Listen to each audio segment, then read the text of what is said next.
That's what I find is lacking. Discipline and accountability, because without discipline, you don't hold yourself accountable. Nothing matters. And there's no easy pass. There's no quick money out there anymore. Welcome to this week's Escape Your Limits podcast. Today's guest is no stranger to the fitness industry or the franchising arena.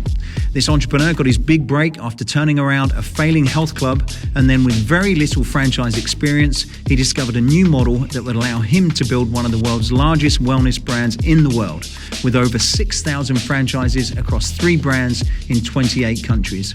His expertise includes domestic and international franchising, bootstrapping startups, and rapid expansion. So if you're wondering how to become a successful business owner, this fitness mogul reveals how to develop a winning business model, why you need an exit strategy, and what he learned from a costly $40 million mistake. So please welcome the author of The Impossible Hill, Mr. Peter Taunton, to this week's Escape Your Limits podcast. So Peter, thank you so much for joining us on the podcast today. It was the last time we met, actually. It was in some small cafe. I remember you had your dog with you, and it was in somewhere in Minnesota, very cold, and we sat on it was sort of like a bar restaurant having a chat. Yeah, no, that dog, she's still with me. It's Rosie. She's still here, and I had my son take her to the guest house because she would be chirping through this whole interview.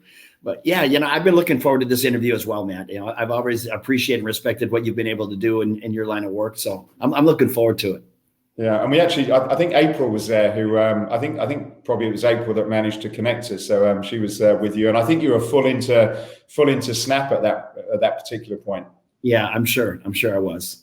So one of the things, as I've started to learn and read about you in preparation, I didn't realize that you've been very successful in a number of areas from quite a young age, actually. And so it kind of got me thinking about success, and we interview a lot of successful people. And I was just sort of curious to know, you must have had some sort of, I don't know whether I call it training or influence from a young age that may have sort of shaped some of that entrepreneurial journey or instinct. And so I was curious to know, what some of those influences would have been from when you were younger, and how that may have impacted to where you are today, Peter. My father was a great influence on me, and he was an old school guy, which I appreciated. But my dad we grew up, I have an identical twin. I don't know if you know that, identical twin. And we are the youngest of 7 kids. So it was an interesting period growing up. We grew up in a small town. I went to school in a 2-room schoolhouse. My dad had a grocery store in that small town that I grew up in. And it was not an option. As a small boy, my dad said, look, this is how it's going to be. You're going to do one of 3 things. You're either going to be in school, play sports, or you're going to be working for me. And I responded well to that kind of discipline. It kept my schedule busy, but I didn't realize at 8 years old, and my first job for my dad was selling popcorn in front of his grocery store. But I didn't realize that many of the lessons that I would learn being able to go sell popcorn and then work through his grocery stores, many of those lessons in business and in life hold true today. So I feel so fortunate to have my father right there and have me observe. Right. What was the sort of first real job that you had then, when you kind of, I suppose, left school and started real work? Yeah, well, real work being not in the grocery store anymore, because I went from popcorn to working in his store, and then I went off to college and quit college, which I like setting the backdrop, Matt, because you know what? If I were a publicly traded stock, you would have shorted me. You know what I mean? I had ADD. I quit college my junior year, but my big break was having an opportunity to turn around this failing health club that was in the hometown that I grew up in. And this club was losing a couple $100,000 a year. And they called me up and they said, hey, Peter, we would like you to manage this club. Here's the deal. We're going to pay you $16,000 a year.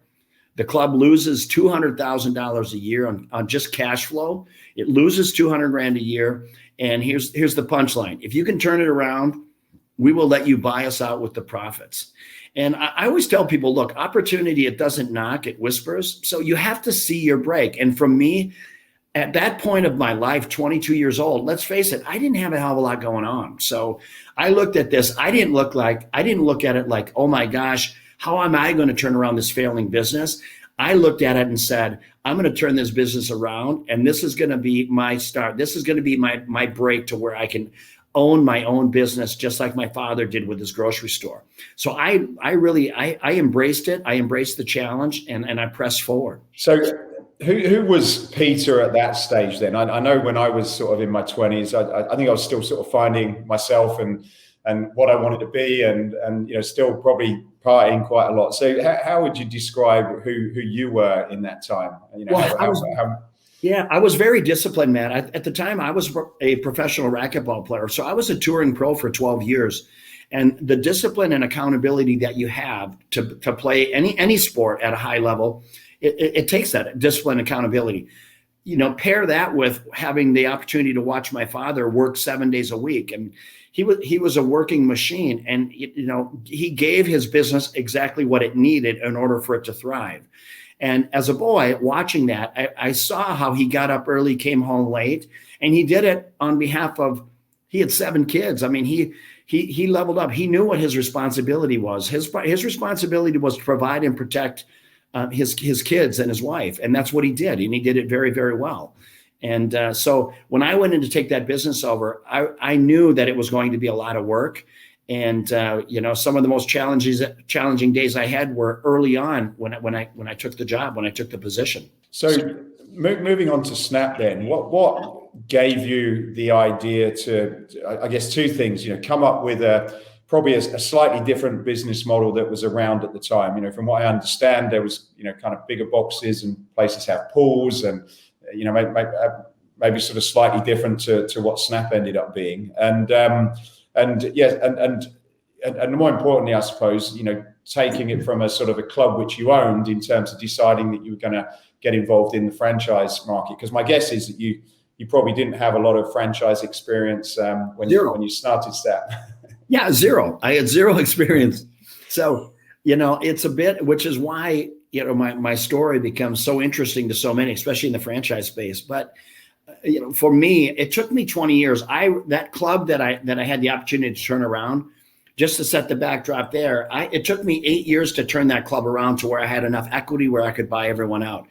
Then for the next 12 years, I added about 6 more clubs to the business because I was fearless. I always say, when you start with nothing, you're fearless because you know what the bottom feels like. You're not afraid to fail. So every time you get up to the plate, you're swinging hard, right? And for me, that worked out. So for 20 years, I was chasing that dream. When I sold that company, I sold it for the simple reason I'd done it for 20 years. Something in my head was telling me, what else is out there? I did this, I did it well. What else is there?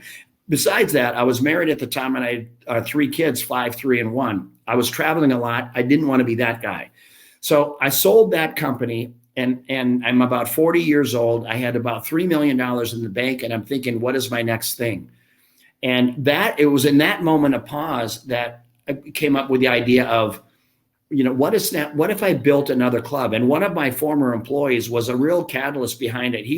He didn't like who I'd sold the companies to, and he was the manager of the clubs. And so he said, Peter, would you ever consider building another club? I'll run it for you. I know you don't want to be here handling the day-to-day stuff, but would you at least consider it?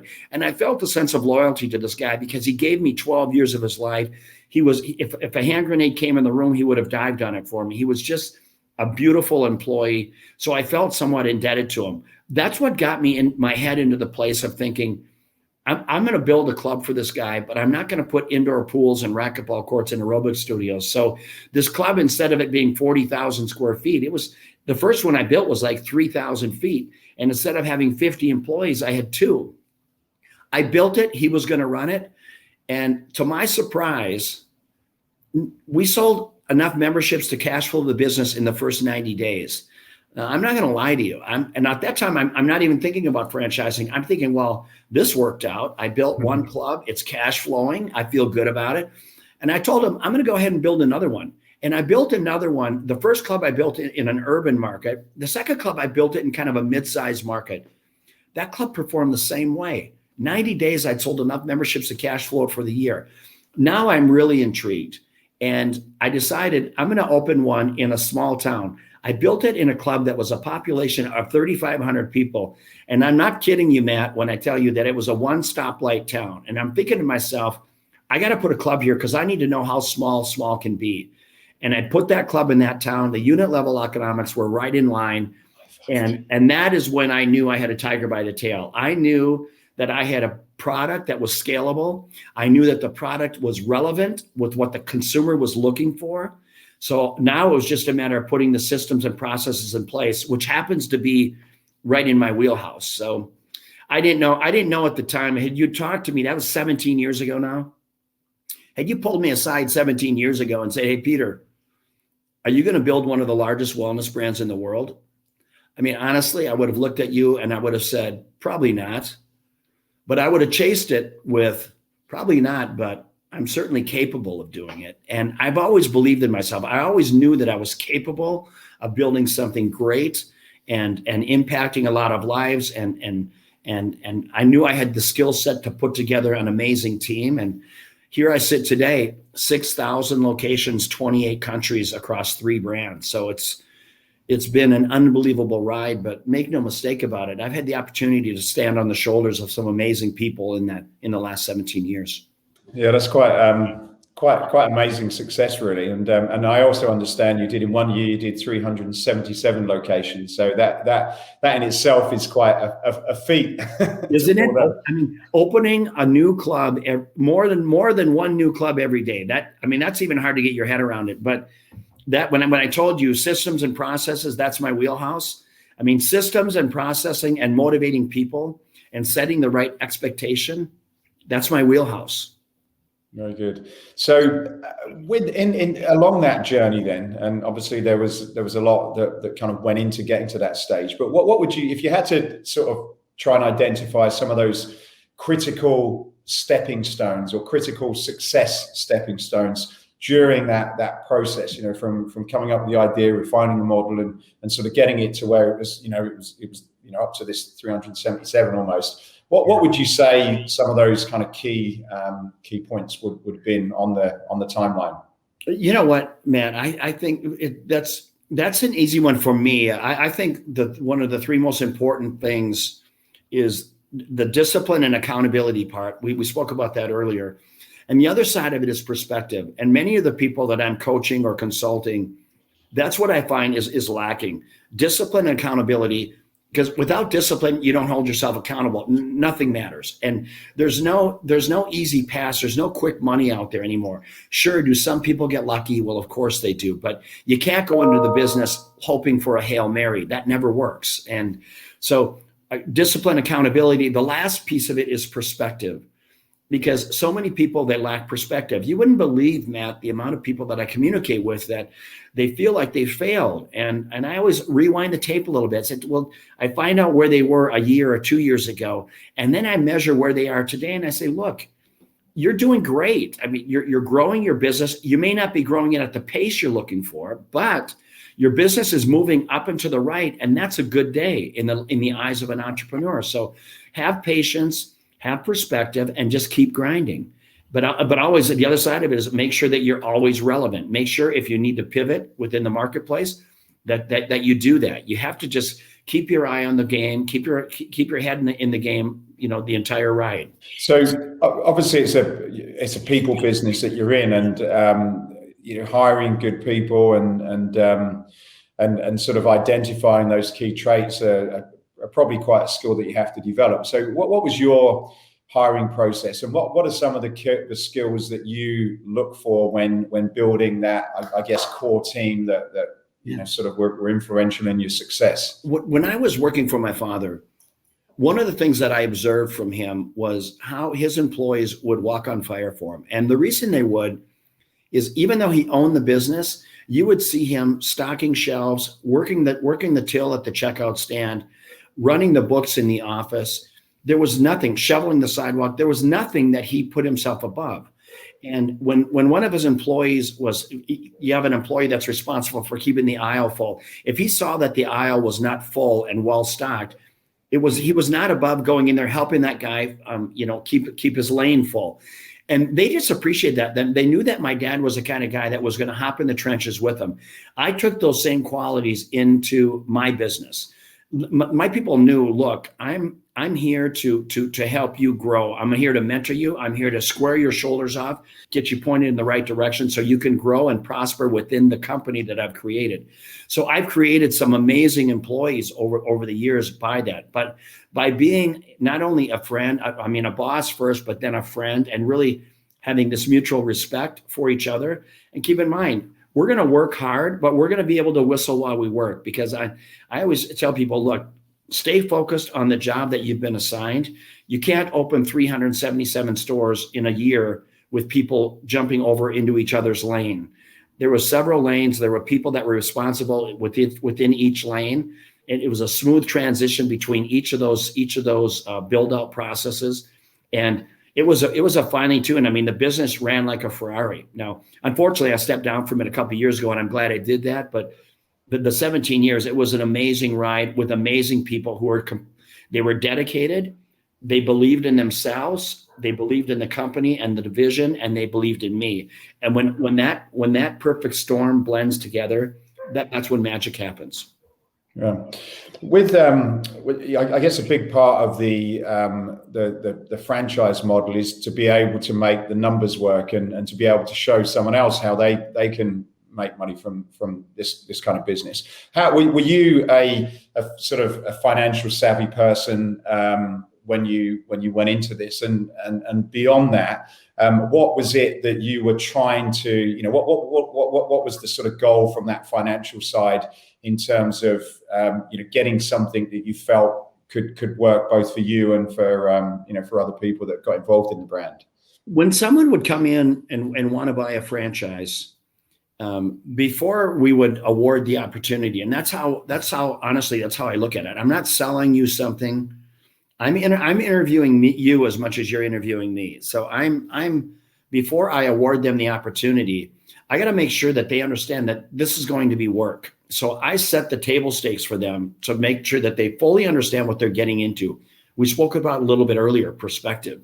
So I lay the groundwork out, telling them, look, early on, if you think you're going to walk into a gym that you own and everyone's going to drop their weights and start singing for He's the Jolly Good Fellow, you're mistaken. Okay, that doesn't happen.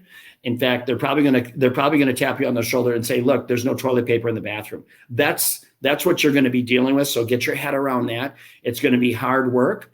It could potentially be long hours. It could be stressful, but there's nothing more rewarding when you take an idea, put it into a location and execute, and it performs well. So I get people just to understand that this is going to be work. This is not going once a week, empty the till and go back to golfing and fishing.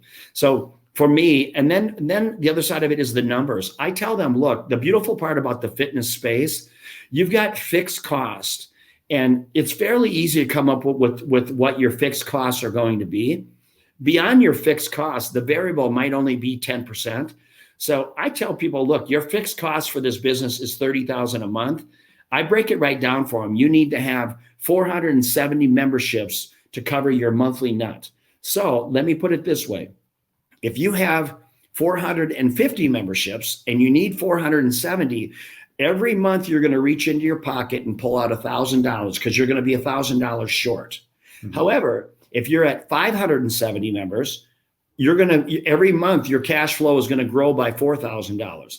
So I put it in perspective for them. So what does that do? They claw and work their tails off until they get to that break even, where at least then they can take a breath. Because for me, until your business is at least cash flow neutral, it's a white knuckle experience for many people. Yeah, absolutely. What's your view on finance?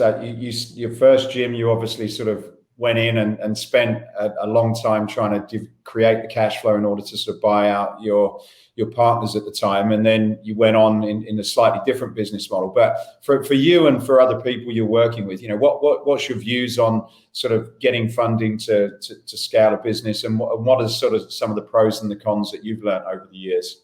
You know what? I think today money is cheap. So the secret is don't over lever yourself. All right. Which is, I have private equity companies and other businesses, and I tell you what, I mean, I roll my eyes at these guys most of the time because they're just so big on leverage, and leverage is fine when money is cheap and everything is predictable. But life and business, it's not predictable.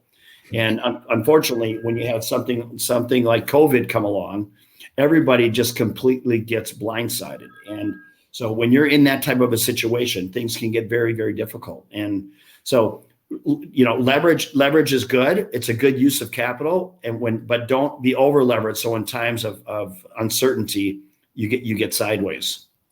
What's your experience with working with investors or venture capital, and what, is there any sort of key things that you've learned over the years for someone that's just about to embark on that journey? Man, have I got perspective on that, man? For me, when I started the company, I had one partner, and I actually loaned him the money to get into the business, but then that partnership did not work out. I ended up buying him out for a couple $100,000, but which is a story in its own right. But and then went on to build, a $200+ million company over the next 10 years. But it's with private equity, and I talk about this a lot about having, as an entrepreneur, you think of an idea, you create a plan around it, and then you have to execute. The other side of execution is exiting the business with the most favorable outcome you can have. And for me, and there's critical points for people, and everyone's a little bit different, but for me, early on, I wanted to be able to sell enough of my company to where it would be game over, regardless of whatever happened to the company after that. Keep in mind, no one has a crystal ball. So I sold 40% of the company. After I started the company 6 years later, I sold 40% of the company for $47 million. And we didn't have any debt on the company. That 47 went right to me. Now, at that time, Matt, I knew that my life was never going to be the same. And as an entrepreneur, you owe that to yourself. Take some chips off the table. Don't be that guy that rides it all the way up to the crescendo and then watches it crash and burn down the other side. I sold 40%. Now, here's the critical error that I made. About 5 years later, we went through another private equity event. I sold 20% of my company. I sold 20% of my company for about the same amount. So I owned 40%, but now I gave up control of my company. And this is something I talk about often with entrepreneurs that are thinking about bringing on partners, specifically private equity.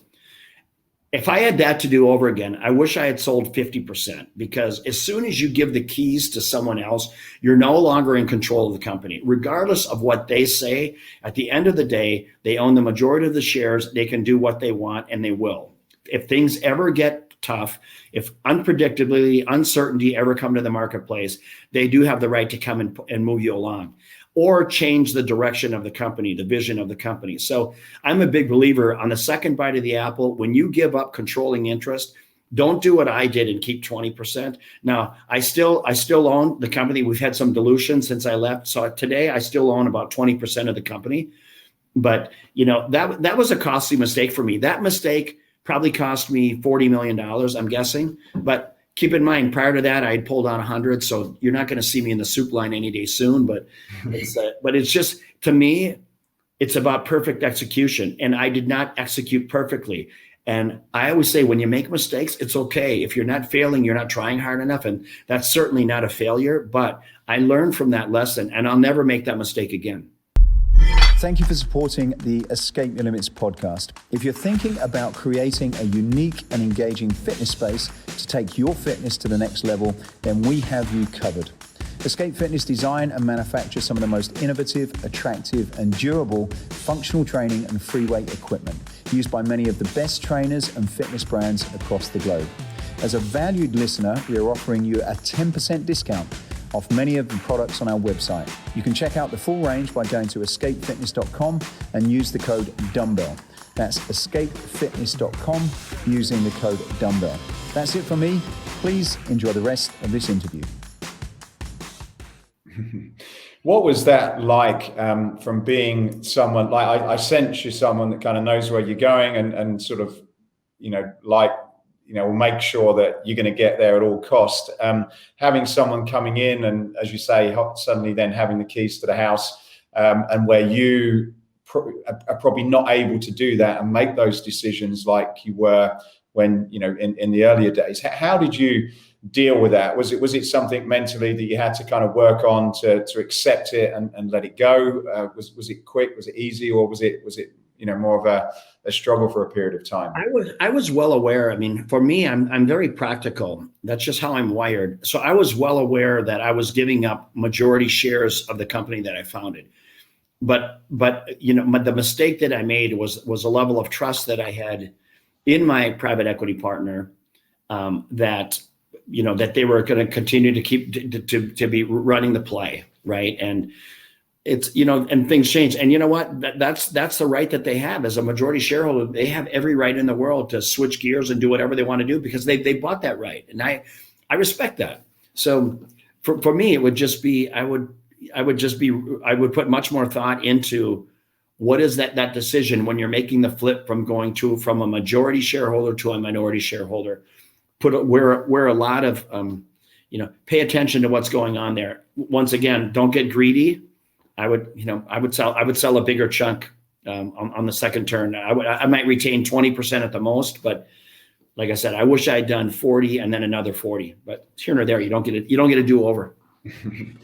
So talking about doing it over, then this is something I'm sure a lot of people are probably thinking about or dealing with, particularly as we come off the back of this pandemic, and people, probably saying, well, look, I've worked for a company or I've been doing something for a while, and I want to do my own thing, whatever that thing is. If you had to, I suppose, do it again, but kind of, break down those steps in terms of, thinking about the idea first, because I guess that's the big part. You had this idea and you kind of evolved it. What would you do if you had to start with nothing, and how would you go about finding that idea that's going to be the next Snap Fitness, for example? Yeah, you know what?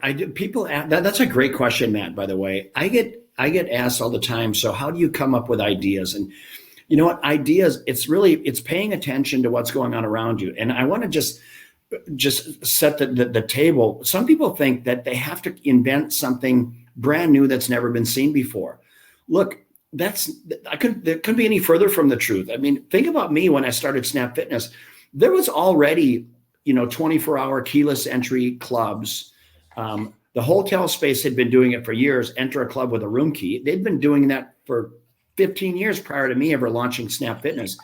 All you have to do is think about, what can I do?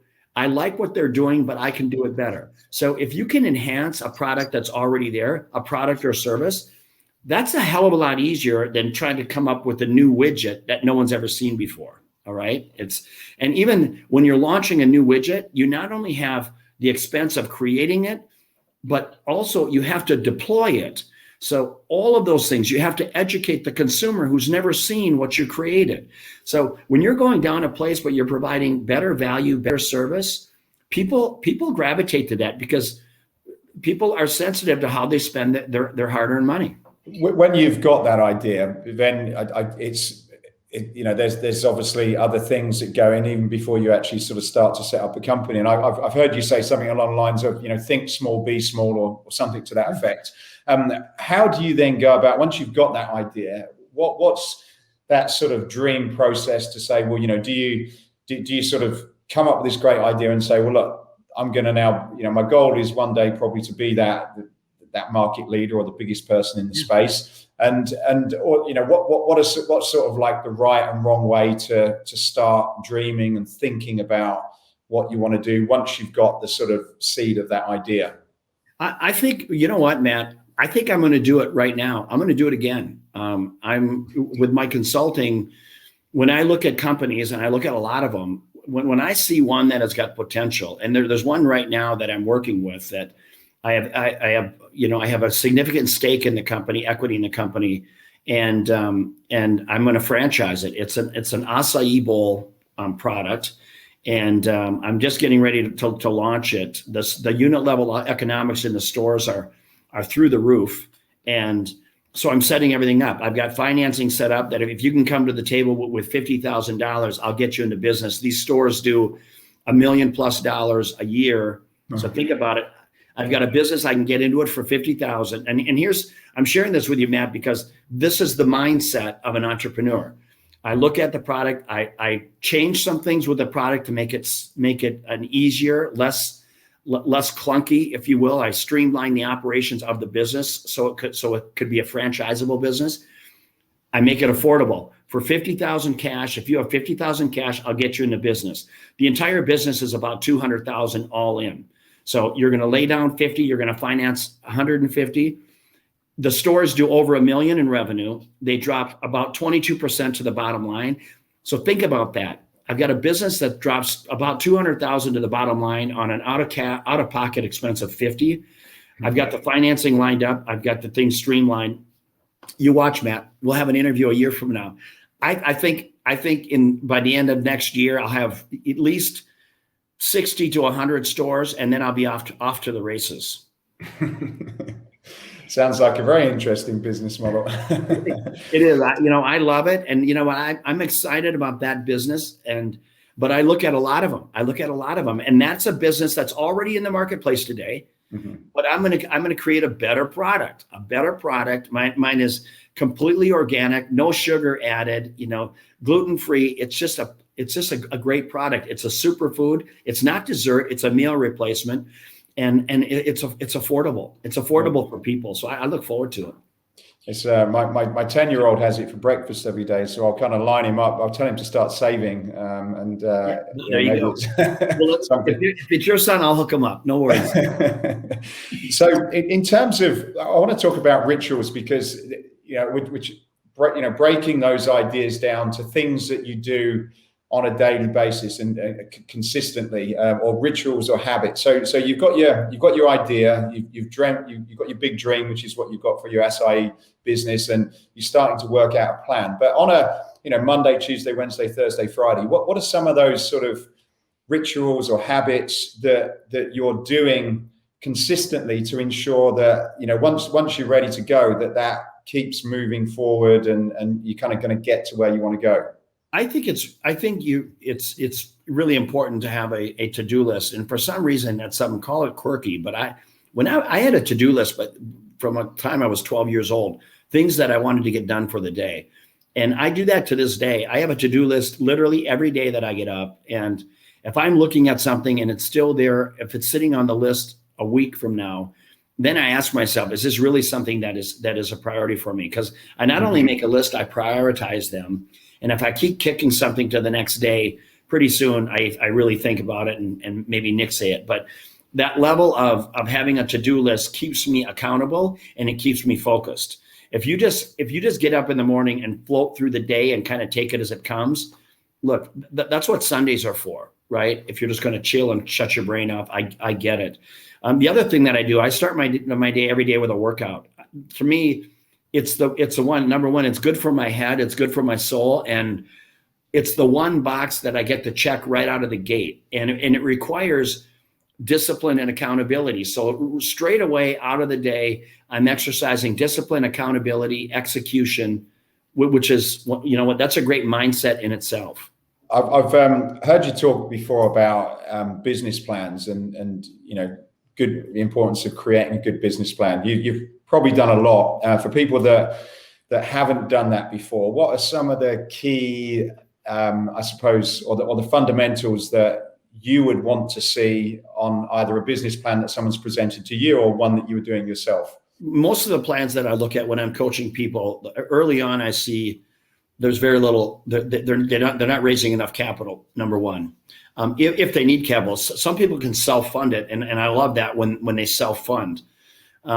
So number one, have the right capital, obviously have the right perspective on timelines associated with it. Many people, they think things are just going to fall into place and happen. And then when things go slower than anticipated, that shortage of cash becomes a bigger issue, because the longer it takes to launch, the more cash you're burning, and it throws a wrench in everything.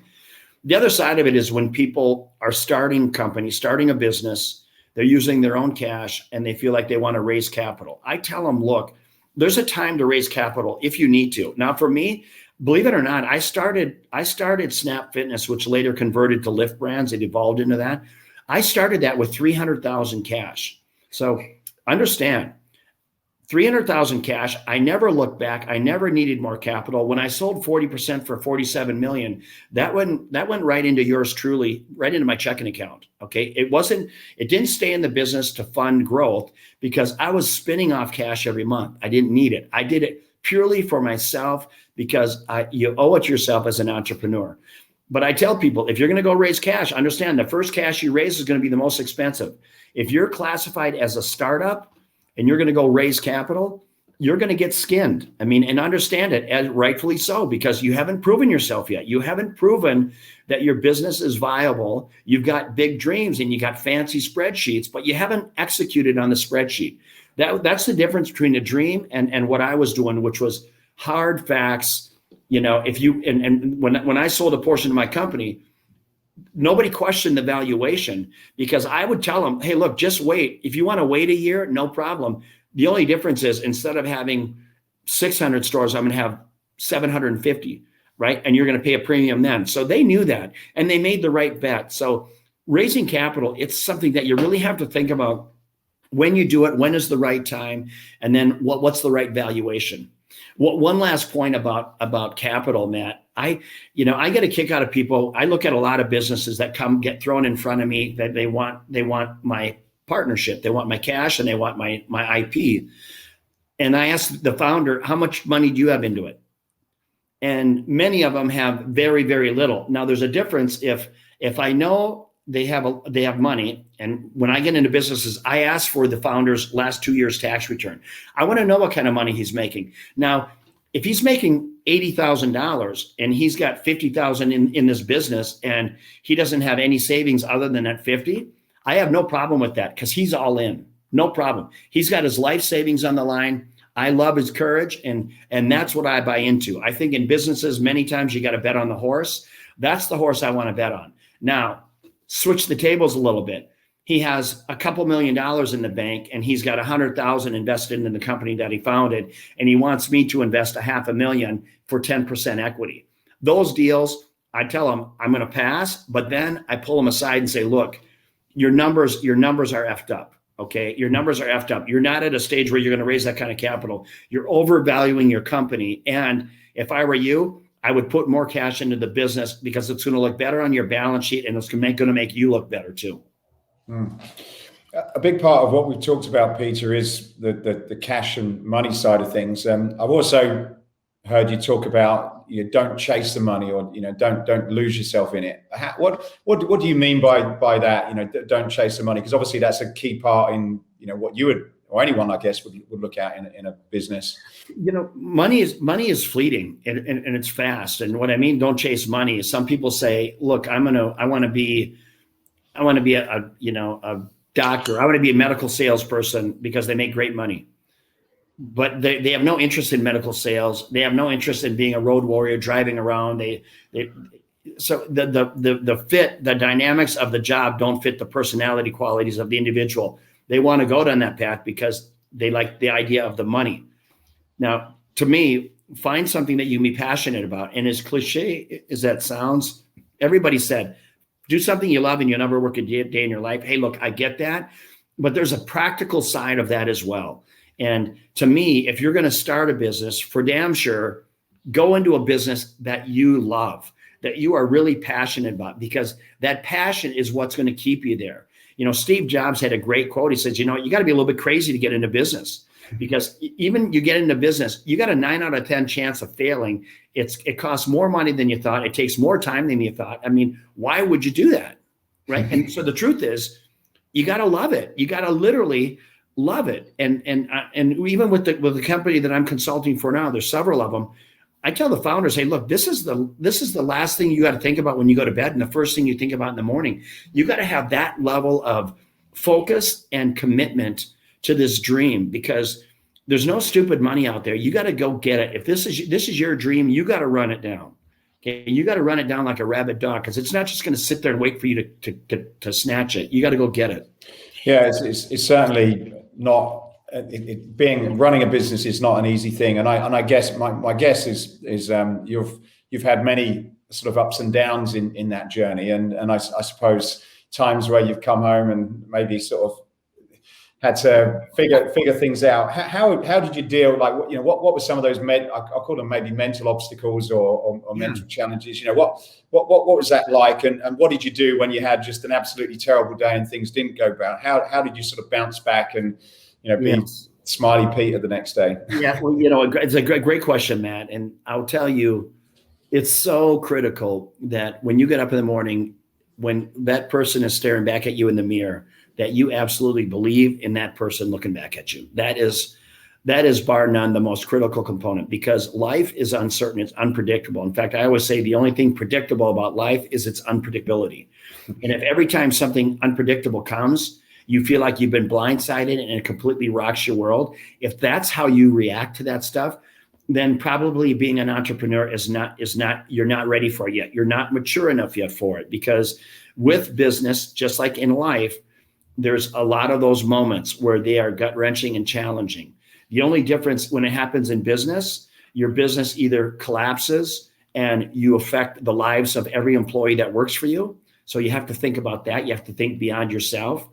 So it's, having the right mindset and then setting people up to win, right? Look, failing, I said it earlier in this interview, if you're not failing, you're not trying hard enough. And I truly mean that. I mean, if we lined up every successful person that's really created real wealth, 50, 100 million and more, those people every time will talk to you about their failures. In fact, when I get in a room with a bunch of 9-figure net worth guys, we all want to sit around, we all like to share stories, but the stories that I really enjoy are the ones of failure.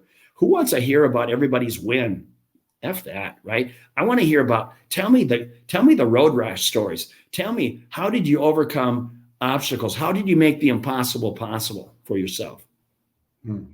When you set Snap up, was it something that you started on your own and then built a team, or did you go into that with partners? And if you did go in with partners, what are some of the lessons you would, or advice or things that you'd probably do yourself if you were starting a business? Would you recommend probably going in with some other people and sort of sharing some of that pressure that you get, or would you?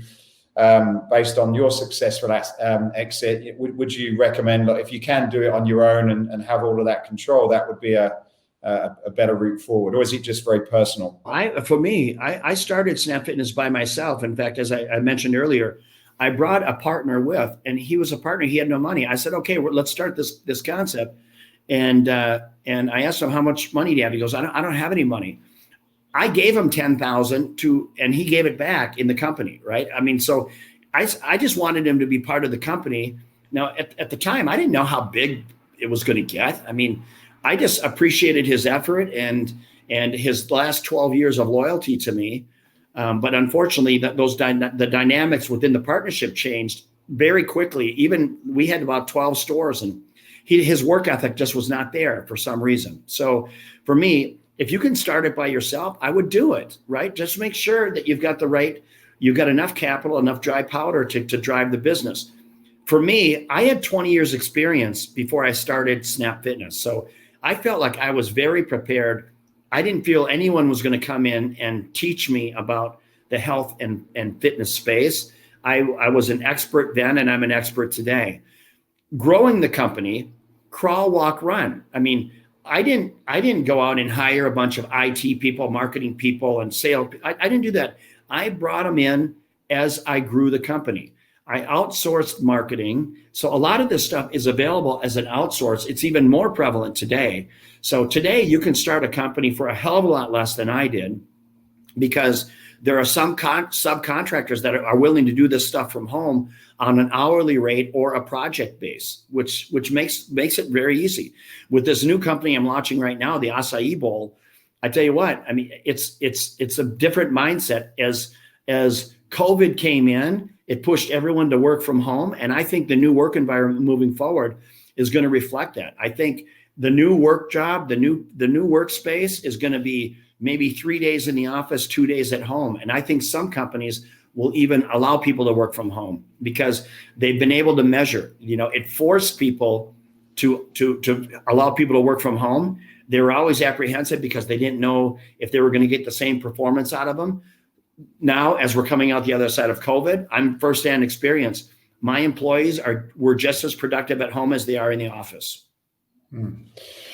A lot of people look at your success and whether they're going into a franchise or starting a business and kind of look for these ideas to say, well, look, I can sort of be driving my Lamborghini in a few years' time from here, and let's sort of dive in and do this. But I think you probably have explained several times that it's a long road to get there. When someone's going into it for the first time, what do you think and recommend that they need to consider in terms of the timelines to kind of almost like to get that business started? And what would typically be that period to from start to success that you need to get your head around? For many people, I clean out their head first. I mean, honestly, I make sure that they've cleaned up the clutter that resides between the 6 inches between their ears, because it's going to take, unbelievable focus on the game at hand. So, clean up any baggage that you have so you can go into this thing with a clear head and be focused. And then once they've accomplished that, they come into it with a clear head. Then I say, look, focus on the material things. So many times people get caught up in the minutia of the things that are involved in building a business that are non-material items. You can't do that. You've got to focus, have an understanding. What are the big movers? Focus on the big pillars, and don't freak out when things don't go as planned. Part of growing a business, part of even conceptually starting a company, is putting what you think is the best product out there, and then listen to your customers, because the customer will tell you if you're relevant or not. The customer is not going to allow you to jam something down their throat. They will tell you, we love this, and they'll show you that by their loyalty and by their pocketbook. With building, there's a couple of things. You work for a company, you make a salary, you start a business, and you're generating profits. But in some cases, a lot of these businesses, you're still an employee of a company in effect, and you're probably working a lot harder, and you're still getting a salary. You've obviously evolved that, where you've generated personal wealth where you don't have to work, and I'm sure your money is working for you now alongside your businesses. So what are some of the lessons and advice you could give about sort of going from generating cash as an employee within your own business to generating wealth? That's such a great question, Matt. That's an easy one. And I say this to my kids now who are 26 and 24.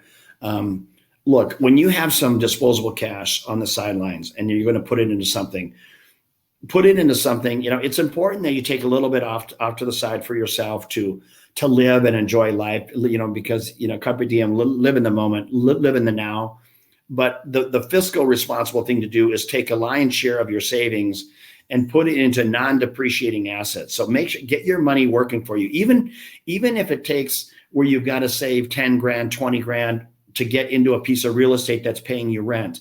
And how I look at things is if I can get into a piece of real estate for, $25,000 and put renters in there, if the renters cover the monthly nut and give me a little bit of surplus cash, that's a great use of my investment, because my renters are going to pay for the property. I'm getting equity in my building.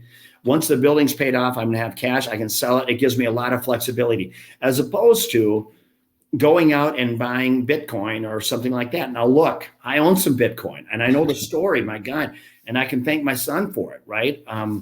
But just taking high flyers, thinking that you're going to get on the next Google or Amazon and it's going to, you're going to invest $1,000 and it's going to be worth $3 million.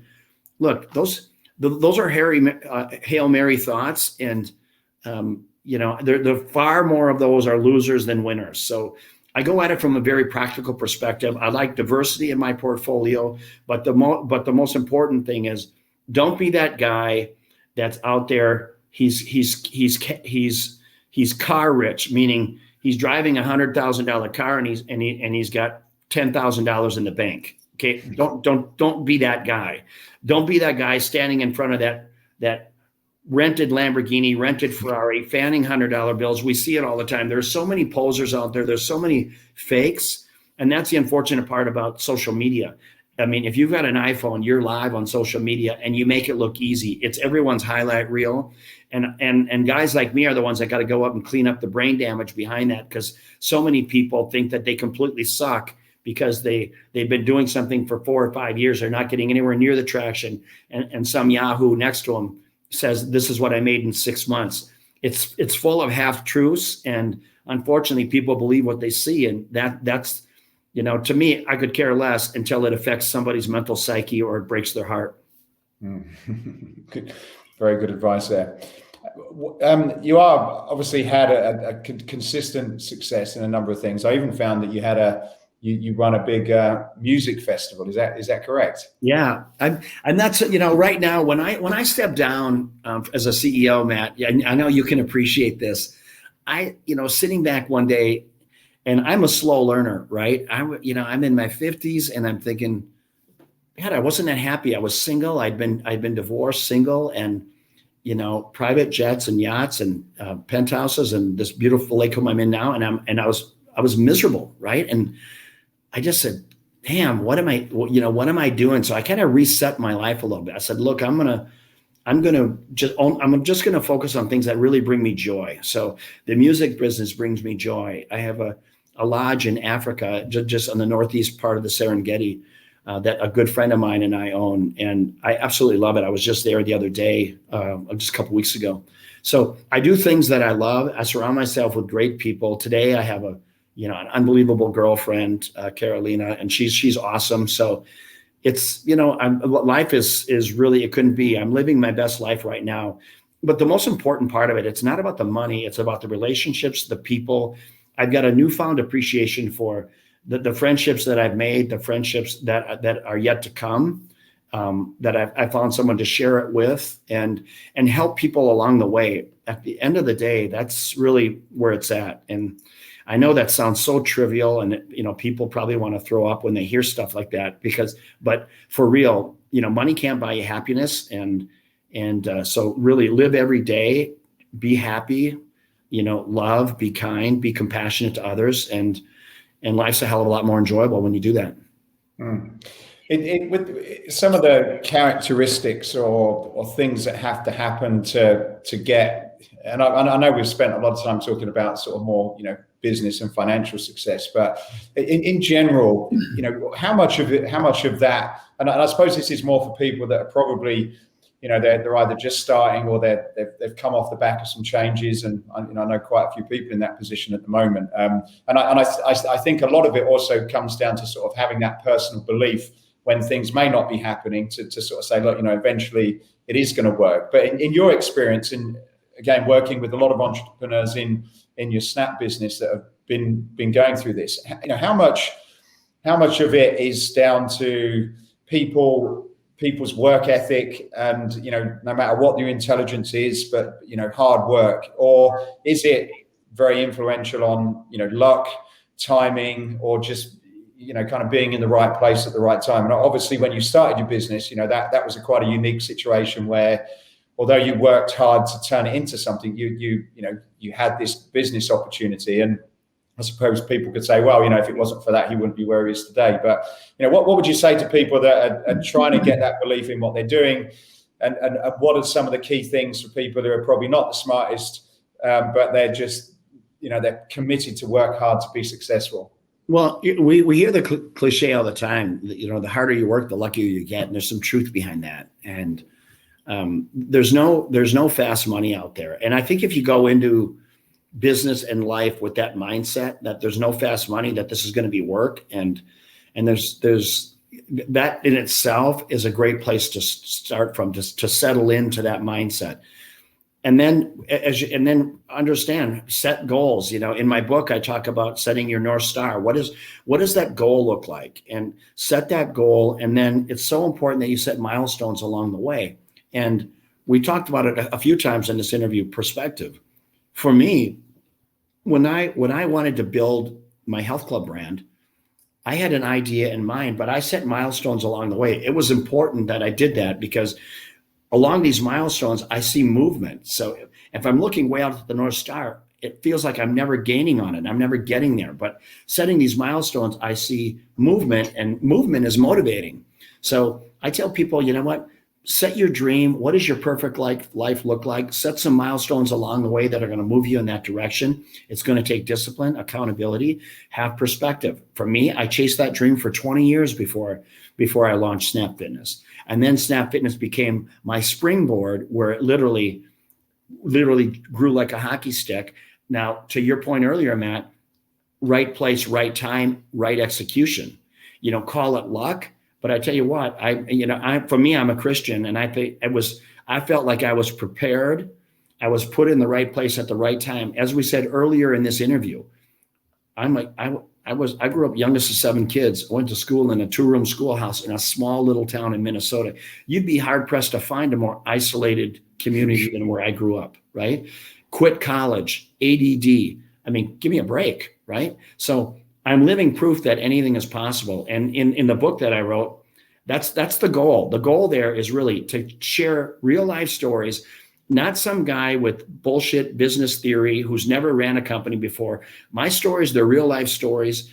And I share those with you. And the hope is that person that's been sitting in their room thinking, man, success, fortune is always fleeted. It's always been someone else. And good things never happen to me. I'm hoping that I can light a fire in that person's soul and help them go chase their dream, because all of us are capable of it.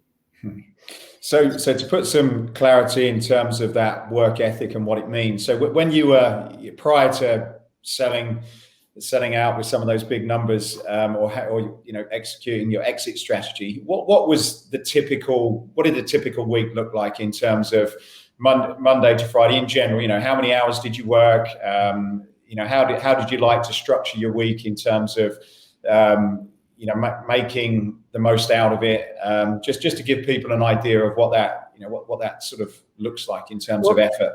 For me, I was always one of the first people in the office when I'm at our world headquarters. I was always one of the first people in my office.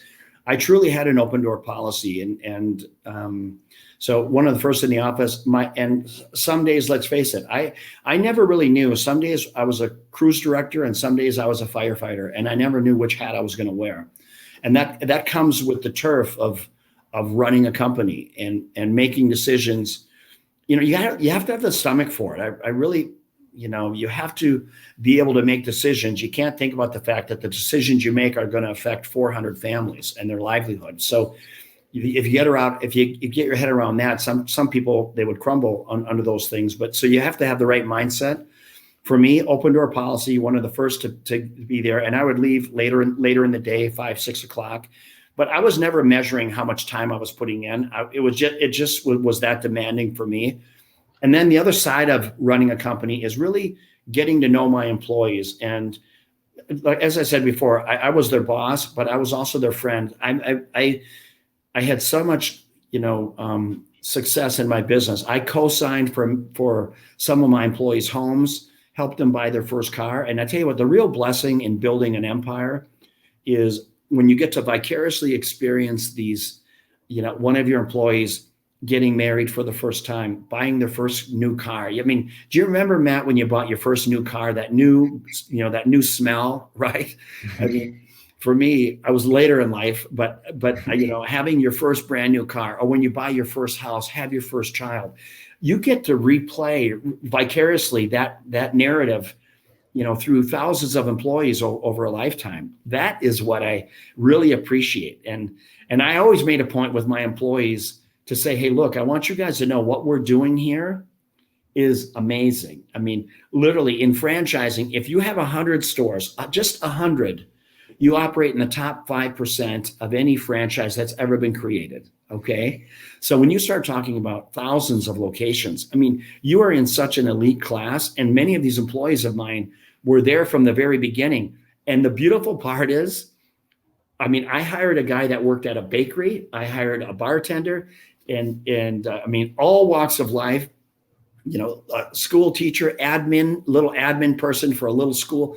And these people made careers. And, it's such a blessing. I can't help but smile when I think about how they helped me and how I helped them and how we created this amazing, empire together. Mm. So I know you mentioned earlier that you like to start your day with a workout. So when you're sort of in your sort of peak working mode, what was the typical day like? When did you get up? When did you do your workout? When did you go to bed? That kind of thing. You know what? I'm kind of quirky that way, Matt. If I set an alarm clock, I'll wake up 10 times a night because I think I'm going to oversleep, right? So I make a point. I never set an alarm clock, but I roll out of bed usually, as soon as it starts to get light. This morning, as an example, I get up at 5:30, no alarm clock. I was well rested. I'm usually up, between 6 and 6:15. Today, for some reason, I was up early. And then I come down, I have coffee, I reflect, I think about my day, what I want to do. And then I usually go grab a workout and then I'm answering emails, because for me, if I don't grab my workout right away, and I already explained why I like that, but if I don't, it's sitting there blowing in my ear all day. It's just like somebody reminding me, hey, Peter, when are you going to train today? When are you going to train? So I have that annoying voice in my head that says, get down there. Why does that voice keep chirping in my ear?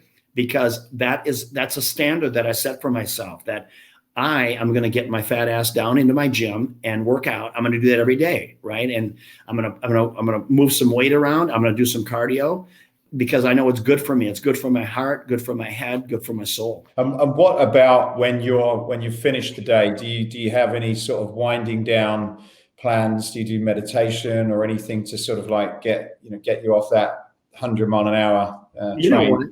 I'll bet you meditate, don't you?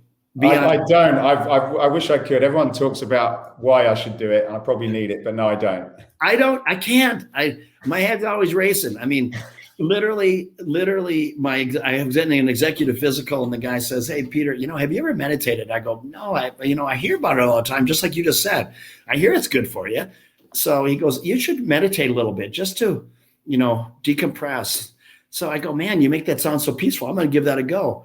So I tried it, but I didn't get enough. I wasn't listening close enough because I was trying to meditate in my car when I was driving. Okay.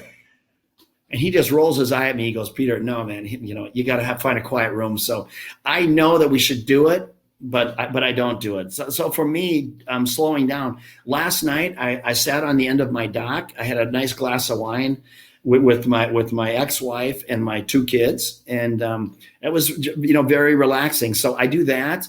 Or I'm hanging out with friends. Or I'm just chilling, watching some sports or something. I do it all. I do whatever I feel like doing because that's my free time. That's my time. I've seen you on Instagram, and you're a few years ahead of me. I know sort of mid to late 50s, but you're in fantastic shape. So what about diet? Is there some sort of key things that you do from that perspective?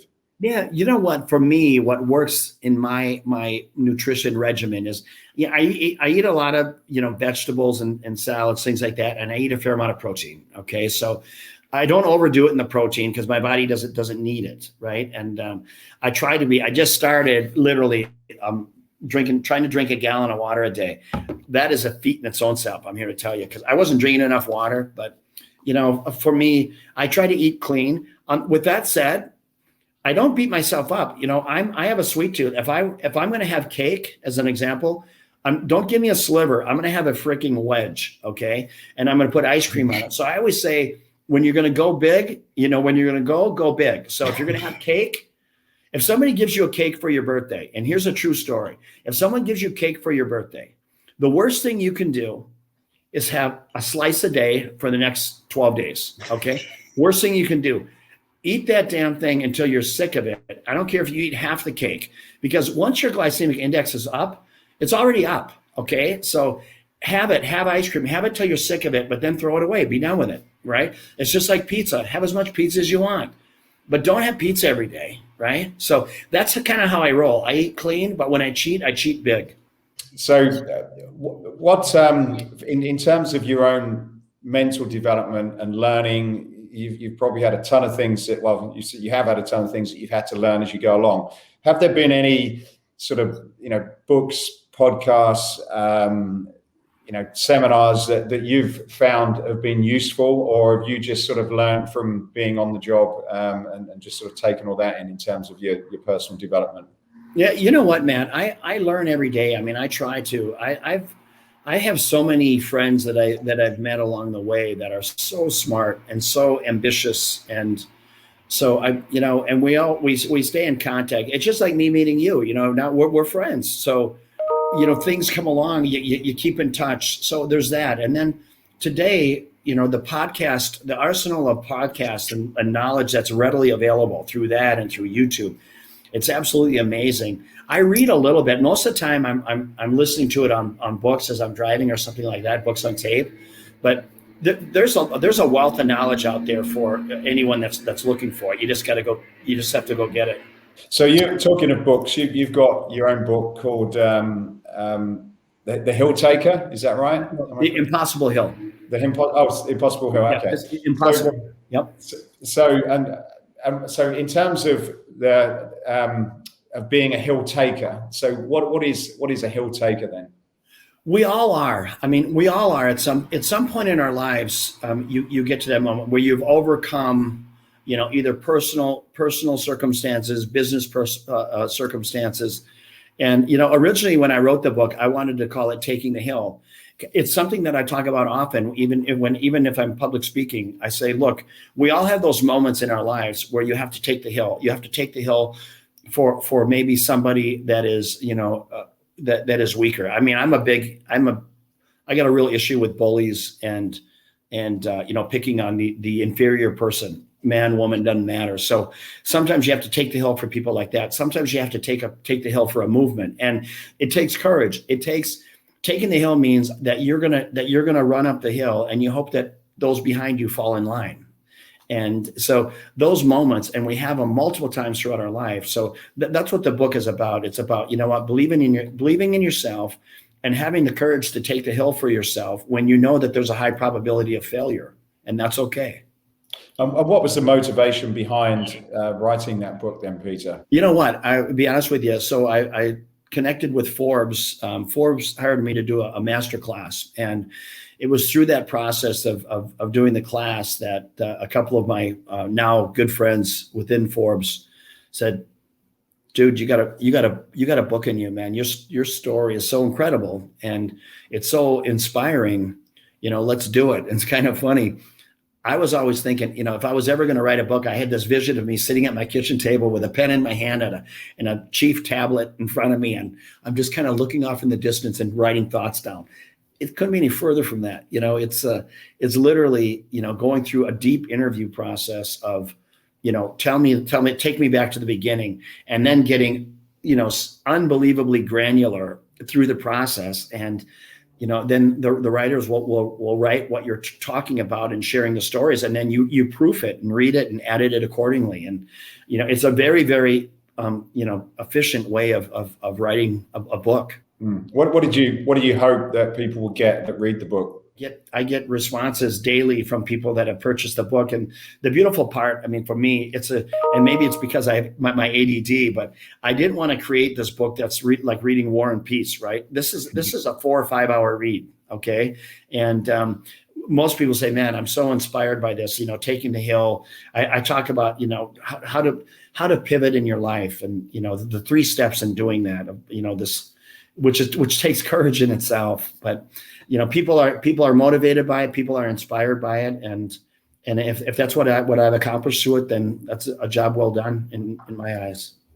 So you have accomplished a lot so far. It's you certainly had a great life by the sound of things so far. What's next for Peter? What are your, outside of your SA business and sort of remaining involved in Snap? What are your unmet goals that you're going after next? You know what? I love starting companies, and I love what I'm doing today with consulting and mentoring, and so I love that. I think building companies, but the benefit of building companies, the reward of building a great company is obviously the financial reward, but then the mental reward, and then all the people that you've helped along the way. I tell people when I'm consulting with them that what brings me more joy than anything is to help the people I consult, to help make them rich. If that's their goal, financial freedom, that road to prosperity. So if my direction can give people a clear sight path to financial freedom and independence, man, have I ever done well? Because I talk about philanthropy all the time. And philanthropy, really, it's not about writing checks. It's about giving of your time. And I've learned that in so many ways over the last 5-6 years. And so I concur with you, Matt. I realize that I have been completely blessed in my life, and I have so much appreciation and grace from that. But I say it all the time. Money doesn't make the man. I mean, we all get up every day. We work hard. And as I said earlier, man, love hard, be compassionate, help people, give people a leg up when they need it. And when you see pain, go try to fix it. So final question then, Peter. Escape Your Limits is about escaping what you've believed was impossible and go on to make it possible. What would be a memorable example of escaping your own personal limits? Well, for me, I think, having to have built, an amazing company. If you had asked me 17 years ago, which is not all that long ago, do you think that you're capable of building this unbelievable brand in, this global brand? I would have told you no. I would have told you that that's probably highly improbable, which is not believing in myself. It's just, I'm humble enough to say, what I'm going to build one of the largest wellness brands in the world. Give me a break.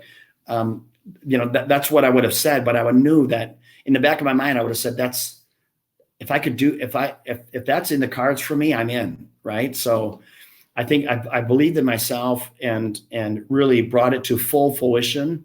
But we're all flawed in different areas of our lives, and that's okay. We all stumble at different times of our life, and it's how do you get up? How do you get up and dust yourself off? And it's the fear of not stumbling that gives you the emotional freedom to go chase your bliss. And I've been able to do that, and that's honestly what I try to instill in people is, look, failing is not such a bad thing. Just learn fast, try not to repeat it, and press forward. Fantastic. Well, there's some wonderful lessons there. I'm certainly going to go and listen over this to a few more times myself. Peter, thank you so much for your time. I appreciate everything that you've done, and I wish you all the best in the future. No, hey, thanks, brother. I really enjoyed this interview. Great questions, great thought-provoking. You took me to places. I've probably done 200 of these interviews. You brought me to places I haven't gone in a long, long time. So I appreciate you for that. Thank you. Thank you very much. You got it. Take care. Hey, I hope you enjoyed this podcast. If you did, then please go over to iTunes and subscribe to the Escape Your Limits podcast. Leave a review, leave a comment. It really would help us a lot to continue to keep these going.